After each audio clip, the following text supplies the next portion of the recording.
큐티하는 여자 김양재 목사입니다.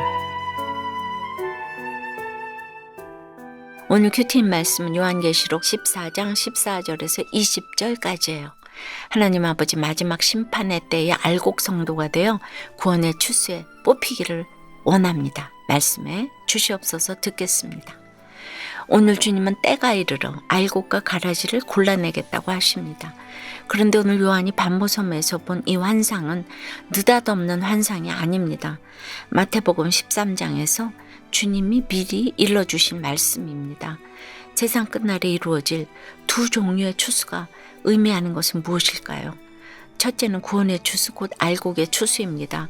14절에 또 내가 보니 흰 구름이 있고 구름 위에 인자와 같은 이가 앉으셨는데 그 머리에 금면류관이 있고 그 손에는 예리한 낫을 가졌더라고 합니다. 여기서 마지막 추수를 행하시는 인자는 예수 그리스도를 가리킵니다.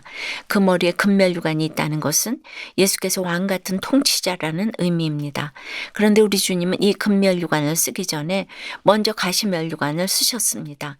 가시면류관 같은 섬김과 희생이 앞서지 않으면 금면류관의 리더십이 주어지지 않습니다. 그런데 15절에 또 다른 천사가 와서 큰 음성으로 외쳐 이르되 당신의 낫을 휘둘러 거두소서.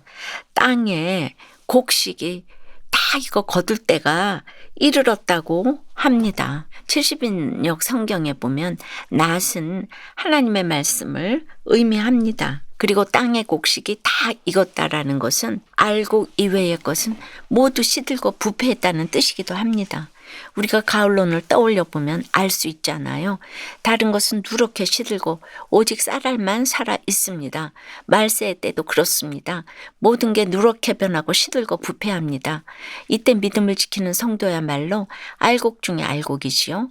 하나님은 이렇게 진노의 심판을 통해 영원한 복음을 소유하는 구원받을 자, 곧 알곡들이 다 찰 때까지 기다리십니다. 그리고 때가 이르면 낫을 휘둘러 거두라 명령하시죠. 예리한 말씀의 낫을 보내서 알곡과 가라지를 골라내신다는 거예요. 여러분 어떻습니까? 알곡입니까? 가라지입니까? 나 스스로 알곡을 자초하고 내 힘으로 가라지를 뽑겠다면서 가정과 직장에서 낫을 마구 휘두르고 있지는 않습니까? 둘째는 심판의 추수, 곧 가라지의 추수입니다. 그런데 17절에 또 다른 천사가 하늘에 있는 성전에서 나오는데 역시 예리한 낫을 가졌더라고 합니다. 주의 성도는 예수님이 추수하시지만 불신자는 천사가 추수하네요. 그런데 18절에는 또 불을 다스리는 다른 천사가 제단으로부터 나옵니다. 제단은 성도들의 기도를 상징하지요. 이 말씀은 곧 우리의 기도가 차면 하나님이 내 안팎의 원수를 모두 심판해 주신다는 뜻입니다. 그러므로 우리도 주님이 들으실 기도를 해야 합니다. 내 악에 바쳐서 울며 불며 중언부언하는 기도는 결코 응답받지 못합니다. 하나님 앞에서 운다고 해서 다 눈물의 기도가 아닙니다.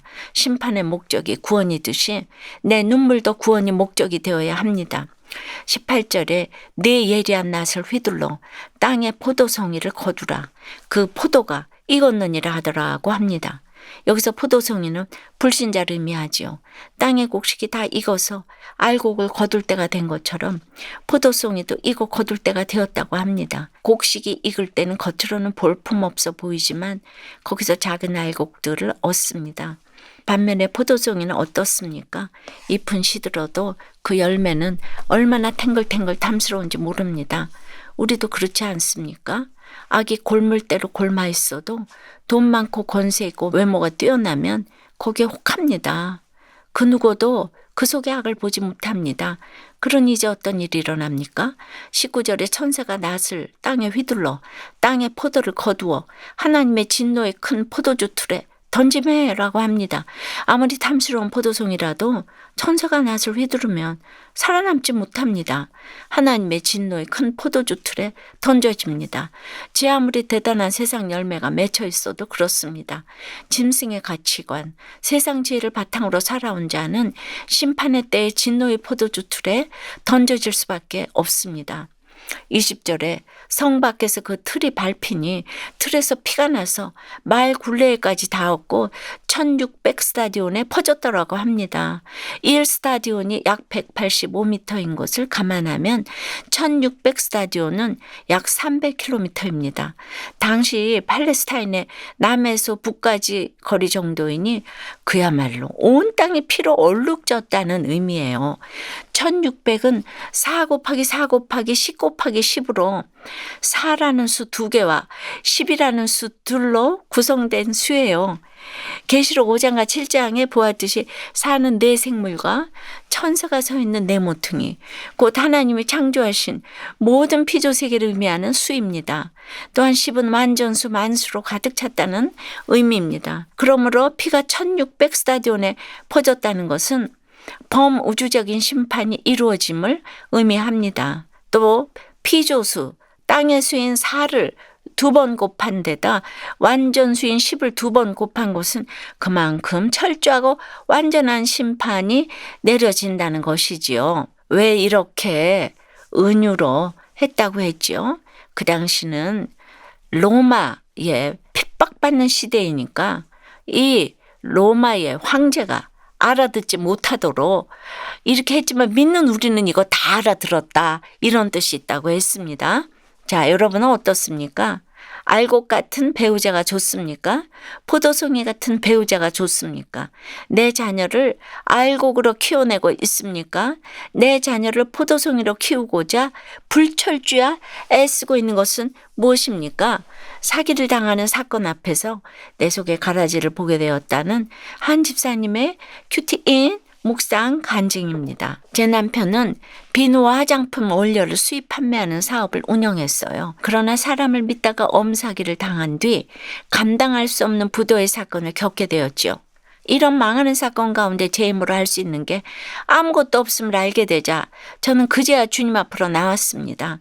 그리고 구속사의 말씀을 듣고 양육을 받으며 부도 사건이 나와 우리 가정의 구원을 위해 반드시 있어야 할 사건임이 깨달아져서 감사가 되었어요. 하지만 제 속에는 이 고난에서 언제쯤 벗어날 수 있을까 하는 생각이 여전했어요. 그러던 어느 날입니다. 주문받은 물건을 납품하고 며칠을 기다려도 입금이 되지 않는 사건이 닥쳤어요. 가라지 같은 세상 욕심 때문에 사람을 빈벌하지 못하고 사기를 당한 것이었어요. 이후 저희 부부는 더 이상 빚지지 않고자 회사를 정리하고 말았답니다. 알곡이 이거 추수될 때까지 숱한 비바람을 견뎌야 하듯이 저 또한 한 알의 알곡이 되기까지 불에 달구어지는 연단의 과정을 거쳐야 함도 깨달았어요. 이제는 날마다 말씀에 예리한 낫으로 제 속의 욕심의 가라지를 가지치며 알곡으로 자라가기를 소망해요. 저의 적용은 죄인된 주제를 알고자 매일 아침 남편에게 가라지라서 미안해요 라고 3번씩 외치겠습니다. 욕심으로 쌓아놓은 물건들을 정리해서 지체들과 나누거나 버리겠습니다. 입니다. 마태복음 13장에서도 주님은 알곡과 가라지 비유를 하시면서 가라지 인생이 당할 심판에 대해 말씀하셨죠. 그 삶의 결론이 무엇입니까? 풀무불에 던져 넣으리니 거기서 울며 이를 갈게 되리라고 하셨죠. 그런데 여러분, 어제 계시록 14장 13절에서는 또 주님이 뭐라고 하셨죠? 주 안에서 죽는 자가 복이 있다고 하셨잖아요. 그러므로 이 땅에서 미리 고통을 당하는 자가 도리어 복이 있습니다. 나중에 당할 고통을 지금 당하며 지옥을 피할 기회를 허락받은 것과 같습니다. 어린 양 우리 주 예수 그리스도도 십자가를 지고 죽으셨습니다. 바울도 나는 날마다 죽노라고 고백했습니다. 그러므로 우리도 십자가를 지고서 그 길을 따라가야 하겠지요. 목숨을 내놓지 않고는 갈 수 없는 길입니다. 주님이 예리한 낫을 던져 추수하시듯 우리도 각자의 환경에서 말씀을 던지며 죽어지고 썩어지는 미랄이 되어야 합니다. 그러다 육신의 죽음이 찾아오면 아, 주님이 이제 수고를 그치고 쉬라고 하시는구나. 할렐루야 하면 되는 것입니다. 기도드립니다. 하나님 아버지, 세상 끝날에 2 종류의 추수가 있다 하시고 알곡 성도가 되어서 구원의 추수에 뽑힐 수 있는 지혜를 가르쳐 주시니 감사합니다. 주님이 이토록 우리의 마음밭에 좋은 씨를 뿌려주셨는데 깨어있지 못하니 날마다 원수가 와서 가라지를 뿌립니다. 우리를 천국에 들어가기에 합당한 자로 만드시고자 이 가라지를 허락하셨는데 그럼에도 우리는 이런 환경에 감사하지 못합니다. 가라지 배우자, 가라지 자녀가 나를 괴롭히면 가만두라 하시는 주님의 명령을 따르지 못하고 혈기와 분노의 예리한 낯을 휘두릅니다. 이런 저희를 불쌍히 여겨 주시옵소서. 돈과 권세와 외모만 추구하고 그저 겉만 탐스러운 포도송이가 되어서 진노의 큰 포도주 틀에 던져지지 않도록 지켜주시옵소서. 주님, 코로나로 지친 내 가정, 내 교회, 온 나라에 예배를 속히 회복해 주시옵소서. 수많은 알곡이 열릴 수 있도록 도와주시옵소서. 예수 그리스도 이름으로 기도드리옵나이다. 아멘. 지금까지 우리들 교회 김양재 목사님이었습니다. 큐티에 도움받기 원하시는 분들은 QTM 홈페이지 qtm.or.kr 또는 유튜브에서 QTM을 검색하시면 도움받을 수 있습니다. 자세한 문의사항은 지역번호 031-705-5360번으로 문의하시기 바랍니다.